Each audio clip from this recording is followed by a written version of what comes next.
Why did we use 3? Well, it has a special property that it's a primitive root of the prime modulus. What that basically means for us is that if I put any random number x in here, my result is equally likely to be between 0 and 16. So whenever you do modular arithmetic, your result can never be higher than this, because otherwise you would have been able to divide one more time. So my solution is equally likely to be between 0 and 16. And you want that. You don't want someone to say, well, they get 6 more often than they get 5, or whatever. So this is the discrete logarithm problem, and it's as follows. Instead of giving you x, let's say I give you what the result is, like 12. There's no easy way to find out what x was used. You can't go back.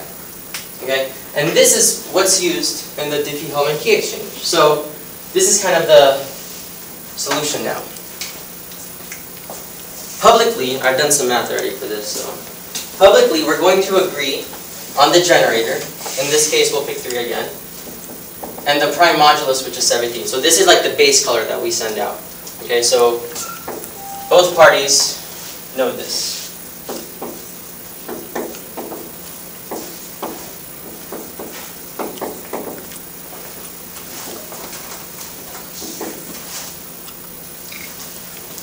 Now we're independently going to choose different x values. So this could be Alice here, and this is Bob. All right, Alice is going to pick 15. So she's going to calculate 3 to the power 15 mod 17. By the way, in real practice, this number here is usually over 150 digits long. So it's with small numbers you can probably figure out quickly, but with the way the computers do it, it's pretty hard. It would take more time than the universe has been around to figure out what number was used. So the result is 6. And then she's going to pick, or Bob's going to pick another x value, say 13. And you can trust me that the result is 12. What they're going to do now is they're going to trade the results over. So Alice is going to send over 6, and Bob is going to send over 12.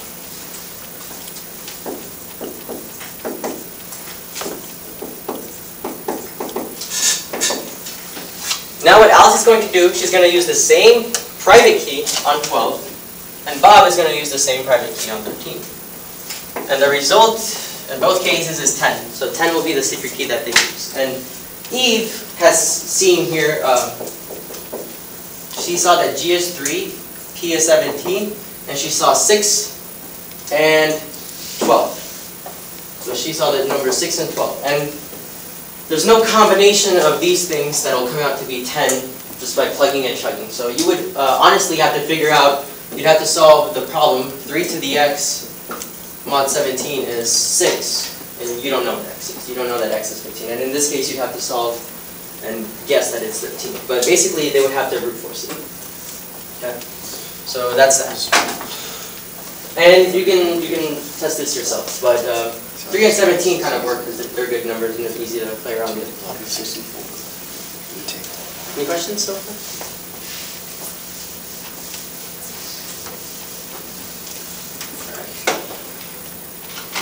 So back to that other example, we have Alice talking to many people, and what she's going to do, she's going to publish an open lock that anyone can use, and she's going to send that open lock across, and people will lock it with their message and send it back, and Alice will be the only one that's able to open it. So for that, that's actually called, by the way, RSA, and it's given it's the initials of the people who invented it. Their last name started with an R, an S, and an A. So, let's see, go back here. Let's do that example.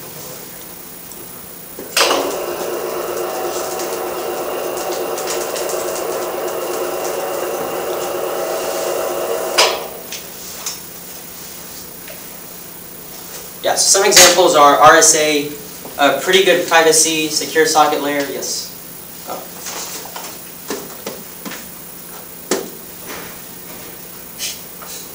Warms up. The thing's on. It's on? Yeah, just click blank display. Blank? Oh, yeah. You'd think you would have to press show display. Okay. So in your emails that UT sends out, the official ones, you might see at the bottom where it says begin PGP signature and then it has a bunch of garbage. That's kind of the, what they're doing there is they're taking the message that they're sending you, using UT's private key, which you don't have access to, and it generates this signature. And you're able to use the public key that UT publishes. I'm sure you guys know exactly where it is. But you're able to use that key and verify that it actually came from like a UT official. And the idea is no one has access to the private key, so nobody can really easily forge an email from them. And SSL is used in websites and, whenever you make a purchase on anything. So the theory of RSA is very similar. It's the same type of modular arithmetic. But in this case, we need a one-way function that contains a trapdoor. So what a trapdoor is, it's basically something that allows you to reverse the effects of encryption, but only if you know the secret. So this is how the form kind of looks. You have your message, you raise it to the encryption key, modded by n, your prime number, and you get ciphertext. Alright? However, if you only know the ciphertext, and you know the prime number and the public key, which is the open lock, you can't really get to what the message was. Okay? So, to decrypt it, we do the same operation. So, instead of using the message, we have the cryptographic text, we raise it to the decryption key, modded by n, and we get the message back. So, as you can see here, if I substitute one equation in another, so I have me mod n equals c, and then I have cd mod n is m. If I take what c is, which is this thing, and plug it into here, so c is basically m to the e, and then mod n is there. So I'm going to do m to the e to the d mod n. Is that? So with exponents, you can just bring the d down here.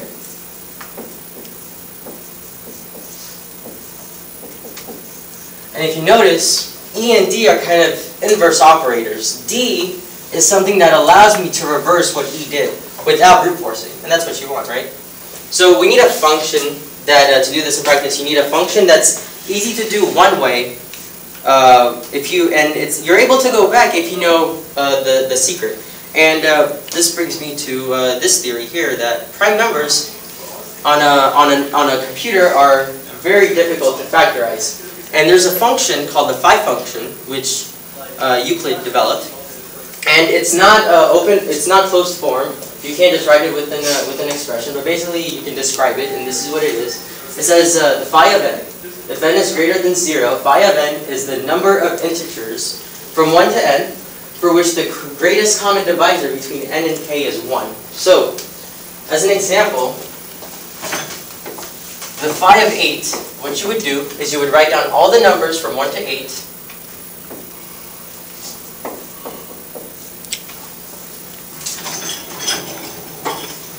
Can you guys see this?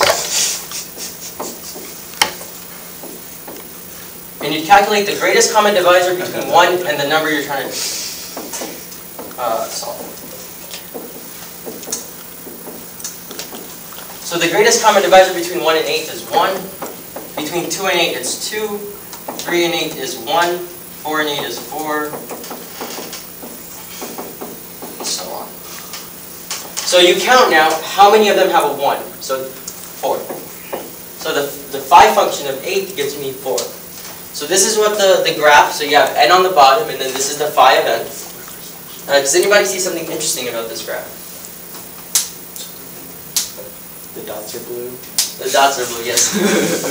So first of all, whenever you plug n in, you can't get an output that's higher than n itself.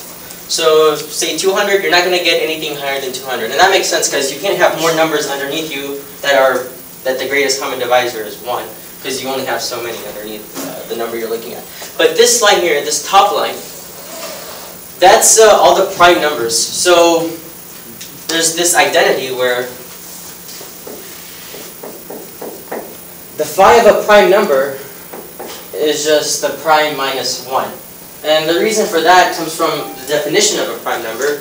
So a prime number doesn't have any divisors that are less than it. So the phi of 7